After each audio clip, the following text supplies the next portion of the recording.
Assalamualaikum warahmatullahi wabarakatuh, Bu Iin. Waalaikumsalam warahmatullahi wabarakatuh, Bu Andi. Bagaimana kabarnya Bu Iin hari ini? Alhamdulillah baik, sehat. Alhamdulillah. Bu Iin, hari ini Bu Iin akan melaksanakan proses coaching ya? Ya, Ya. Nanti saya mau minta izin untuk mengamati proses coaching yang nanti akan Bu Iin lakukan bersama Pak Irfan. ye, Nanti ada kegiatan pra-observasi, terus nanti observasi, dan ada pasca observasi. ye. Pada pra-observasi ini ada beberapa hal yang akan saya tanyakan terkait dengan proses coaching yang nanti akan Bu Iin lakukan. Tapi sebelumnya pada proses coaching nanti yang akan Bu Iin lakukan itu tujuannya apa, Bu Iin?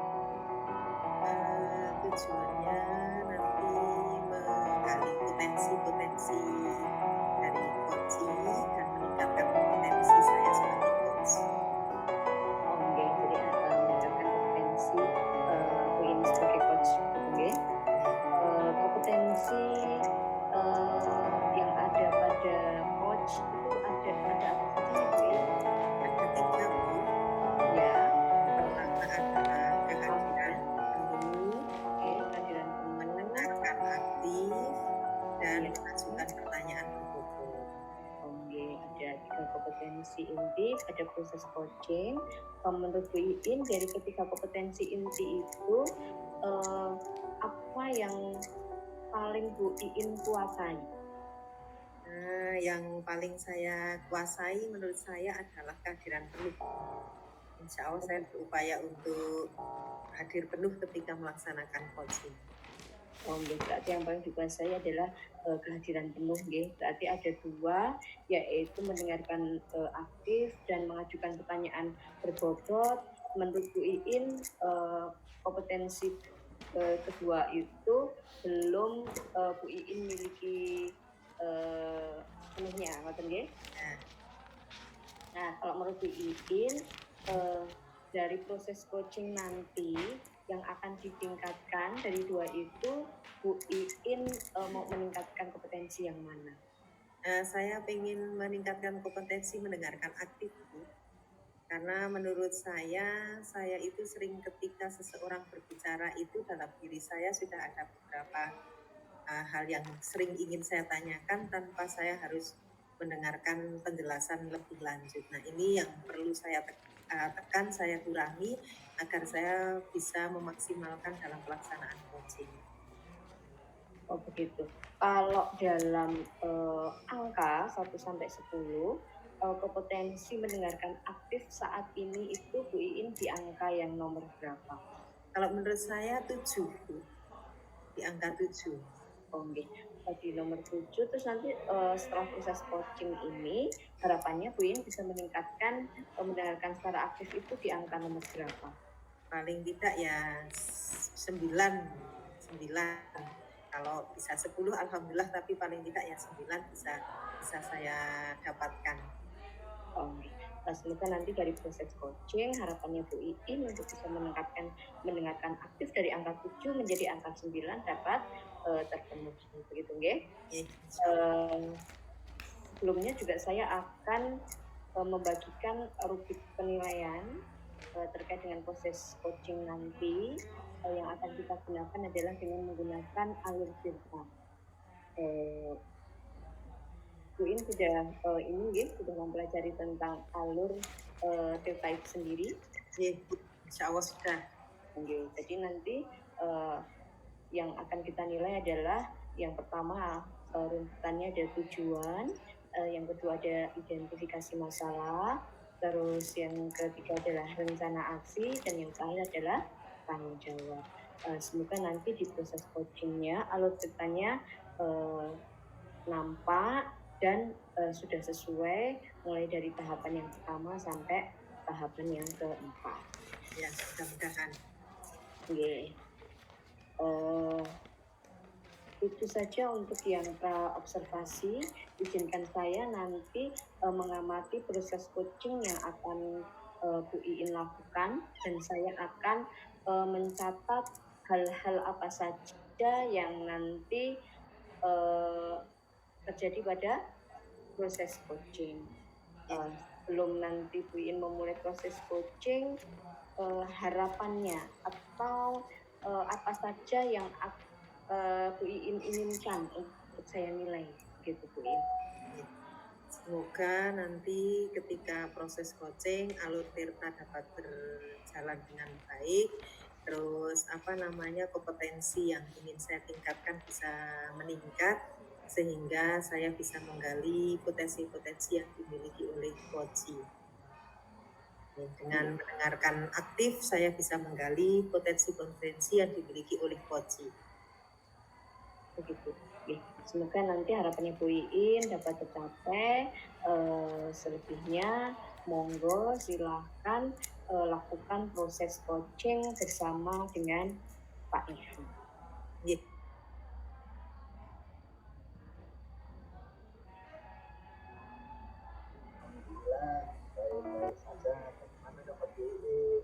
Alhamdulillah baik, sehat semua ya, keluarga juga sehat. Alhamdulillah sehat semua Bu. Alhamdulillah. Ya. Alhamdulillah. Gini Pak Irfan, mohon maaf ketika kemarin Pak Irfan WA ke saya untuk berbincang-bincang, saya belum bisa memberikan jawaban. Alhamdulillah pada kesempatan ini kita bisa berbincang-bincang. Kalau saya boleh tahu kemarin Pak Irfan WA itu ingin bincang-bincang apa ya Pak? Ini Bu, kaitannya dengan anak-anak saya atau siswa saya ini sering melakukan beberapa hal yang di luar aturan, kaitannya dengan menggunakan gadget itu tidak semestinya, yaitu ini Bu, menggunakan gadget mereka berfoto-foto yang tanpa busana itu Bu. Oh, jadi Pak Irfan ingin mengurai masalah tentang menggunakan gadget yang tidak semestinya pada siswa. Mereka menggunakan untuk berfoto tanpa busana, begitu nggih? Iya Bu. Oh nggih. Kira-kira nanti ketika dalam perbincangan ini Pak Irfan ingin dapatkan apa? Harapannya? Harapan saya itu siswanya itu bisa menggunakan gadget sesuai kegunaannya, sesuai manfaatnya. Bahwasanya kalau gadget itu memang itu kan, tetapi tidak hanya untuk hal-hal yang negatif saja, tetapi supaya diambil hal positifnya. Itu Bu. Oke, jadi gadget digunakan dengan semestinya, diambil segi positifnya. Kalau boleh tahu Pak Irfan, sekarang siswa-siswa panjenengan yang menggunakan gadget untuk hal-hal yang tadi sudah disebutkan, berfoto tanpa busana, berapa yang telah melaksanakan seperti itu, kalau Pak Irfan tahu? Sekiranya itu ada 5 Bu, ada 5 siswa yang seperti itu. Awal mulanya itu kan ada salah satu siswa yang sepertinya itu terbuli, nah, kan begitu. Terus terbuli, setelah ditelusuri, ternyata siswa tersebut melakukan hal-hal yang tidak pantas, yaitu siswa yang kedua. Nah, setelah ditelusuri lagi, ternyata siswa itu berfoto tanpa busana walaupun tidak terlihat mukanya, mungkin separuh badan gitu. Nah, di situ ternyata fotonya itu tersebar kemana-mana. Nah, setelah tersebar, siswa tersebut akhirnya diketahui oleh teman-temannya, sehingga siswa tersebut dibully lah, nah, kan dibully seperti itu dengan kata-kata yang kurang pantas. Terus dan setelah ditelusuri ternyata tidak hanya satu orang, ternyata ada beberapa orang. Dan yang seperti itu. Tetapi dari Koreksi, Bu. semua itu Iya. Kalau bijinya itu pinter. Belum. Wah, ternyata tadi yang kok lain izin yang ngoreksi nih, betul kamu tuh nopo. berfoto seperti itu Apa? tidak Tuan apa-apa kayak karena nganu. mereka Masuk ngoreksi nih kalau merasa nggak Iya. mukanya Arak itu wangi, arak wangi. terlihat. Oh, nek Sehingga enternya hanya ada beberapa siswa yang terpilih itu Regi, ditutup ke pintu nih. mungkin tidak kuat kan gitu jadi ketahuan. Tapi yang Thank lain you. yang Sama-sama. menyebar itu kan apa juga teman-temannya kan gitu. Nah terus siswa beberapa yang apa berfoto seperti itu juga tidak merasa terbebani itu juga ada Bu. Makanya saya ambil wah siswanya seperti ini kan gitu. Nah ini setidaknya belum bisa menemukan titik celahnya supaya siswa tersebut tidak mengulangi lagi. Oke. Jadi tadi sudah diutarakan oleh Pak Irfan bahwa ada sekitar 5-6 yang sudah melakukan foto tanpa busana dan itu asal muasalnya adalah karena dia terbuli begitu nggih. Tapi apakah ada kemungkinan dari 5-6 ini Pak Irfan sudah pernah menyelidiki ternyata lebih atau bagaimana Pak? Dari siswa yang mungkin saat ini mengaku 5-6. Apakah ada kemungkinan ini ternyata lebih dari 5-6? Kemungkinan bisa lebih Bu, karena sekarang itu siswa itu yang pertama, siswa itu ada grup yang tanpa guru. Nah, ada grup yang tanpa guru. Yang kedua, ada siswa itu yang memang cuek karena sekarang itu media sosial memperlihatkan salah satunya seperti TikTok, seperti Instagram, foto-foto yang terlalu vulgar itu kan menjadi hal biasa. Ya, jadi adanya grup tanpa guru, siswanya cuek dengan keadaan yang terjadi sekarang, mungkin tidak adanya kontrol ya. Nah, itu menurut Pak Irfan apakah sebuah masalah kalau menurut panjenengan? Wah, itu sangat masalah yang luar biasa. Itu kaitannya dengan karakter siswa juga. Nah, siswa dengan menikmati gadget tanpa adanya kontrol, maka nilai-nilai yang ada pada diri siswa tersebut itu akan menjadi rusak gitu. Oke. Terus apakah ada yang sudah pernah lakukan oleh Pak Irfan menghadapi seperti ini? Beberapa hal strategi yang saya lakukan, yang pertama adalah dalam pembelajaran klasikal atau belajar seperti biasa, itu kami melakukan himbauan-himbauan itu tapi belum menyeluruh Bu, karena saya tidak mengajar keseluruhan. Dan saya juga melakukan beberapa hal, yaitu kaitannya dengan kelompok besar. Nah, kelompok besar yaitu ya juga sama memberikan himbauan-himbauan tentang aturan-aturan atau nilai-nilai kehidupan yang baik itu seperti apa. Gitu. Nah, jadi Pak Irfan telah melakukan himbauan-himbauan kepada siswa untuk tidak melakukan hal seperti ini, juga kepada kelompok besar juga sudah melakukan himbauan kepada siswanya dan himbauan kepada kelompok besar untuk tidak melakukan seperti ini. Gitu.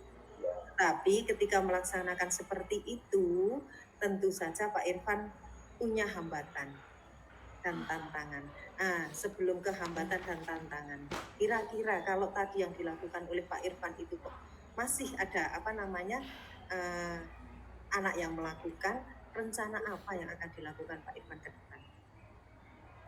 Hambatan itu pasti ada Bu, salah satunya jelas waktu, dan di sini siswanya memang banyak. Dan beberapa hal yang saya lakukan jika tujuannya itu tidak tercapai kok masih ada yang dilakukan, kami mengantisipasinya yaitu dengan kegiatan bimbingan kelompok. Bimbingan kelompok itu menjadi salah satu strategi yang kedua.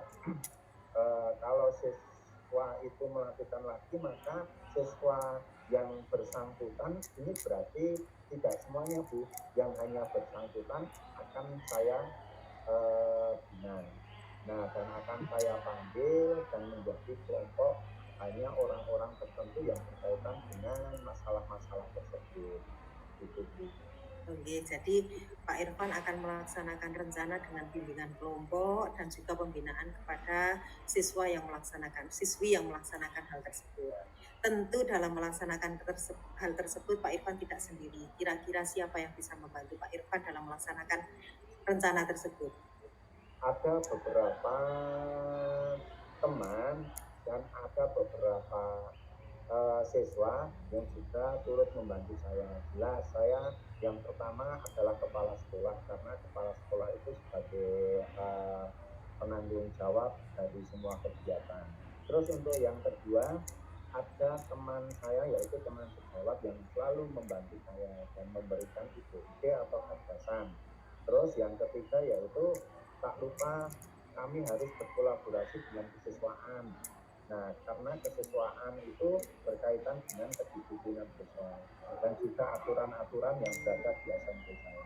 Terus yang ketiga, saya tetap harus meminta tolong atau yang ikut berkecimpung adalah siswa itu sendiri. Kenapa siswa itu sendiri? Ada beberapa siswa yang memberikan informasi. Nah, ibaratnya adalah mata-mata lah. Nah, seperti itu. Ya, oke. Jadi tadi yang membantu Pak Irfan ada kepala sekolah, teman sejawat, kesiswaan, dan juga siswa itu sendiri. Pak Irfan, ini kan merupakan masalah yang tentu saja tidak hanya kesalahan dalam penggunaan teknologi, tetapi juga dinilai dari segi agama itu ya kurang pantas, kurang sopan, dan melanggar aturan. Bagaimana dengan rekan sejawat Anda, terutama yang mata pelajaran agama, atau mungkin juga yang TIK kalau di sini? Nah, seringkali dalam kegiatan masalah keagamaan sebenarnya beliau-beliau ini sudah memberikan wawasan-wawasan yang sangat luar biasa. Tetapi pada dasarnya pemberian wawasan itu kan secara umum, tidak secara khusus. Sehingga kadang siswa itu ibaratnya belajarnya itu hanya separuh-separuh, tidak secara memenuhi syarat sebagai siswa belajar di kelas. Karena tangkap layar. untuk TIK pun itu sudah memberikan caranya wawasan atau pengetahuan tentang menggunakan gadget secara bermanfaat atau memfilter juga gadget-gadget mereka sesuai materi-materi yang bisa digunakan atau bisa dimanfaatkan oleh siswa itu sendiri. Ya, berarti itu terkait dengan menggali potensi ya. Seharusnya dengan gadget yang mereka miliki, anak-anak miliki, itu tidak digunakan dengan hal-hal yang tidak baik. Apakah Pak Irfan juga pernah melakukan penggalian potensi anak-anak terkait dengan penggunaan gadget? Sudah, Bu. Kaitannya yaitu dengan proyek P5, sesuai itu penggunaan gadget itu juga sangat membantu. Nah, untuk proyek mereka membuat poster yaitu menggunakan salah satunya yaitu gadget tersebut. Terus mereka menggunakan sosial media seperti Instagram, seperti TikTok dan WhatsApp, Facebook, dan mereka itu mengupload hal-hal yang bermanfaat. Salah satunya diagram tentang proyek, tentang laporan, dan membuat video laporan pun diupload ke dalam sosial media tersebut. Padahal itu sudah bermanfaat sekali. Berarti banyaknya potensi yang sudah digali, yang tadi Pak Irfan utarakan itu sebetulnya sudah mendukung siswa-siswi untuk melaksanakan hal yang baik ya. Dilihat dari segi yang tadi diutarakan Pak Irfan, banyak manfaat dari gadget yang sudah Pak Irfan selidiki. Nah, kira-kira Pak Irfan ketika sudah melihat potensi itu dan tadi ada rencana dan juga hambatannya, strategi apa yang akan diterapkan Pak Irfan untuk mengatasi ketika siswa-siswi Pak Irfan itu melaksanakan hal tadi yang diutarakan di awal bahwa mereka berfoto tanpa busana. Kira-kira Pak Irfan punya strategi apa yang bisa diterapkan untuk ini? Untuk saat ini ada beberapa strategi. Salah satunya yaitu adalah menerapkan kegiatan P5 tentang manfaat gadget atau memfilter gadget berfaedah dan tidak berfaedah. Itu Bu, itu menjadi salah satu program P5 yang akan dilaksanakan gitu. Berarti strategi tersebut akan direncanakan dalam waktu dekat ya, karena Ya. berkaitan dengan P5 yang akan dilaksanakan Ya, ya, dalam bulan-bulan ini atau dalam tahun ini ya. tahun semester 2. Oh, dalam semester Ya, ya. Oke. Nah, Pak Irfan, setelah tadi strategi, hambatan, dan juga rencana Pak Irfan utarakan dengan Pak Irfan menjalin kolaborasi dengan semua pihak. Tentu saja proses pemfotoan tadi ketika anak memfoto itu kan tidak terjadi di sekolah ya. Ya. Kira-kira selain pihak-pihak yang sudah disebutkan oleh siswa oleh panjenengan tadi terkait dengan kolaborasi yang akan jenengan jalin, kepala sekolah, teman sejawat, kesiswaan, dan juga siswa sendiri, karena peristiwa ini tidak di sekolah kejadiannya, mungkin Pak Irfan juga bisa berkolaborasi dengan yang lain. Iya Bu, terutama dengan orang tua dan keluarga besar. Ya Bu, itu karena sangat penting sekali kaitannya dengan nama baik keluarga dan terutama nama baik sekolah. Walaupun siswa itu tidak melakukannya tidak berada di sekolah, tetapi itu siswa tersebut tetap siswa SMP negeri kan gitu. Sehingga keluarga sekolah juga tetap berperan penting dalam menyelesaikan masalah-masalah tersebut. Ya, luar biasa Pak Irfan. Jadi kolaborasinya nanti akan semua pihak, semua komponen akan dilibatkan karena ini juga mungkin belum tentu masalah ini disebabkan oleh siswa sendiri. Nah, tadi kan sudah diutarakan oleh Pak Irfan beberapa hal. Nah, kalau semua sudah diutarakan ini menurut Pak Irfan bagaimana ketercapaian ketika sudah dilakukan hal tersebut, itu menurut Pak Irfan ukuran keberhasilan ketercapaian strategi dan juga rencana yang dilaksanakan Pak Irfan itu seperti apa? Ketercapaian atau keberhasilan yang akan saya lakukan jika siswa tersebut atau di kabar di media sosial itu hal-hal yang negatif, tidak hanya berfoto melainkan kata-kata, entah itu status, entah itu apa, itu menuju ke hal-hal yang positif atau mempunyai nilai-nilai yang bermanfaat. Itu Bu. Terus jika ada yang misalkan kegiatan-kegiatan yang positif itu diupload, nah itu akan menjadi nilai tersendiri bagi siswa tersebut. Mungkin video-video tentang olahraga, tentang siswa tersebut tutor memasak, entah itu tutor bermain tradisional. Nah, itu akan menjadi nilai-nilai tersendiri bagi siswa tersebut. Harapan kami keberhasilannya seperti itu. Ya, sangat luar biasa Pak Irfan. Jadi Pak Irfan ternyata juga sudah menemukan solusi dari permasalahan. Tadi Pak Irfan sudah mendiko tentang apa yang harus dilaksanakan, strateginya bagaimana, terus ketika akan meningkatkan itu harus seperti apa, Pak Irfan juga sudah tahu dengan tadi yang sudah diungkapkan kepada saya. Nah, kira-kira Pak Irfan dari perbincangan ini yang didapatkan oleh Pak Irfan apa? Yang saya dapatkan dari program program saya atau program Ibu? Ya, jadi ketika kita sudah melaksanakan perbincangan ini, apa yang terpikirkan oleh Bapak Irfan saat ini? Saya berpikir dengan adanya kucing ini, dengan diikin, pemikiran saya atau ide-ide saya itu muncul. Dan memang beberapa hal kaitannya dengan strategi saya tadi yang akan dilaksanakan mungkin akan bertambah untuk programnya atau kegiatannya gitu. Ya. Jadi mudah-mudahan strategi rencana dengan strategi yang sudah diterapkan ini bisa dilaksanakan dengan sebaik-baiknya nih Pak Irfan ya. Ya, siap. Ya, sehingga permasalahan yang dihadapi bisa teratasi dengan sebaik-baiknya. Jadi harapannya dengan percakapan ini nanti tidak ada lagi anak yang menggunakan gadget tidak semestinya. Amin. Ya Bu. Misalnya besok ada lagi, mungkin saya membutuhkan kucing lagi. Ya, saya siap Pak.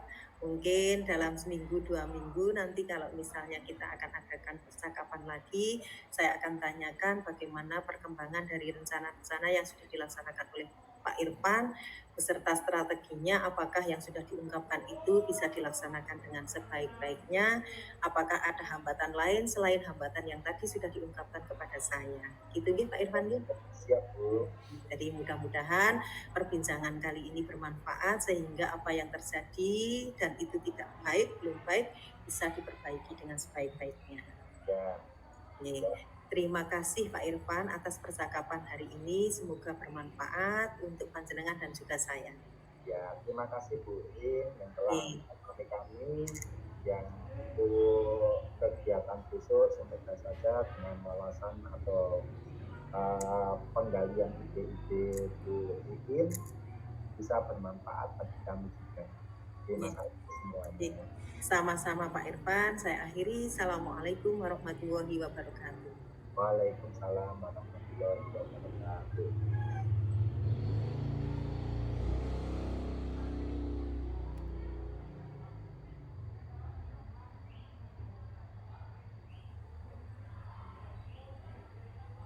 Selamat ya Bu Iin, proses coachingnya berjalan dengan lancar.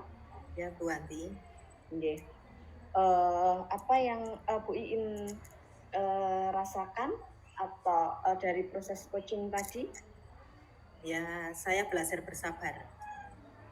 Belajar bersabar karena coachingnya ternyata bisa bercerita banyak. Nah, ini yang saya harapkan. Jadi saya menjadi pendengar yang aktif, coachingnya menceritakan sesuatu dengan panjang, itu saya berlatih untuk bersabar. Berarti tujuan tadi yang kita sampaikan pada pra-observasi telah tercapai nggih, bahwa tujuannya coaching itu adalah untuk menggali potensi dari coach tentang permasalahan yang dia hadapi dan menemukan solusi yang tepat. Seperti itu ngebuin. Ya, betul Bu Anti. Dari yang saya amati juga tadi proses coaching yang Bu Iin lakukan sudah menerapkan alur tirta. Jadi alur tirta dari tahap 1 sampai tahap 4 sudah Bu Iin lalui secara urut. Mulai dari tujuan sampai tanggung jawab itu sudah Bu Iin lakukan secara runtut dan urut. Luar biasa sekali Bu Iin. Terima kasih Bu Anti. Terus tadi di observasi juga Bu In sampaikan bahwasannya yang mau ditingkatkan dalam proses coaching adalah kompetensi mendengarkan aktif. Ngoten nggih? Iya. Ya, yang tadinya nilainya itu 7 mau ditingkatkan menjadi 9. Apakah menurut Bu Iin harapan yang tadi Bu Iin inginkan itu sudah tercapai? Ya, mudah-mudahan sudah Bu. Karena saya berupaya untuk mendengarkan sampai pada beliau coaching itu sampai pada titik tidak saya potong sehingga saya bisa begini beliau akan sampaikan seperti ini, saya lebih bersabar. Jadi insya Allah kompetensi mendengarkan aktif sudah saya laksanakan, walaupun mungkin ya 89 ya nggak apa-apa Bu, tapi insya Allah sudah lebih bersahabat daripada sebelumnya. Luar biasa sekali Bu Iin. Jadi tujuan di awal tadi semuanya sudah tercapai.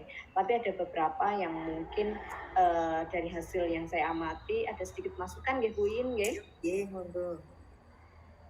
Tadi di awal coaching itu pada saat identifikasi masalah itu kan ada pernyataan dari Pak Irfan yang menjawab pertanyaan dari Bu Iin yang seperti ini, yang menyebarkan foto tanpa busana itu di tempat Pak Irfan ada sekitar 5-6 orang. Pertanyaannya Bu Iin adalah apakah sebenarnya di luar itu ada gitu yang tidak terdeteksi gitu ya. Tadi ada pertanyaannya gitu ya. Jawabannya Pak Irfan adalah mungkin ada gitu. Mungkin pertanyaan berbobot yang bisa Bu Iin tanyakan lagi adalah kalau misal memang ada gitu, Pak Irfan menyatakan ada, itu kan harusnya disertai dengan bukti yang kuat gitu kan. Jadi memang benar-benar real dan fakta bahwasannya yang menyebarkan foto tanpa busana itu ada lebih dari 5 atau 6 gitu. Jadi pertanyaannya itu mungkin bisa dilanjutkan dengan apakah ada buktinya seperti itu biar sesuai dengan fakta ya. Iya. Mungkin itu gambarnya dari Terima kasih Bu Anti. Terus juga tadi sudah disampaikan juga tentang pemanfaatan aset sudah nggih? Sudah. Oke. Dari yang saya amati semuanya sudah disampaikan terkait dengan pemanfaatan aset, hambatan-hambatan yang ada gitu. Tapi mungkin ini saya tambahi juga kalau nanti misal tadi kan Pak Irfan sudah menyampaikan bahwa rencana yang akan Pak Irfan lakukan adalah melakukan program-program termasuk berkoordinasi dengan kepala sekolah, termasuk bekerjasama dengan teman sejawat kayak gitu. Misal ternyata di perjalanannya Pak Irfan terhambat untuk berkoordinasi atau berkolaborasi dengan teman sejawat, mungkin ada opsi lain apa yang akan Pak Irfan lakukan untuk bisa mencegah hal seperti itu, mungkin bisa ditambahin Bu Iin. Yes. Mungkin itu saja tambahan dari saya Bu Iin. Selanjutnya proses coaching yang Bu Iin lakukan dengan Pak Irfan sudah sangat luar biasa sekali. Alur depannya sudah nampak, tujuan dari proses coaching juga semuanya sudah terpenuhi. Harapannya ada peningkatan mendengarkan aktif dari angka 7 sampai angka 9 juga sudah terpenuhi. Semoga kedepannya nanti Bu Iin bisa melakukan proses coaching menjadi lebih baik lagi dan banyak teman-teman yang lain yang meminta Bu Iin menjadi coach untuk bisa menyelesaikan permasalahan-permasalahan dari coach untuk bisa menemukan solusinya sendiri dengan proses coaching ini. Begitu ya, Bu Iin. Terima kasih Bu Anti. Sama-sama. Saya akhiri. Wassalamualaikum warahmatullahi wabarakatuh. Waalaikumsalam warahmatullahi wabarakatuh.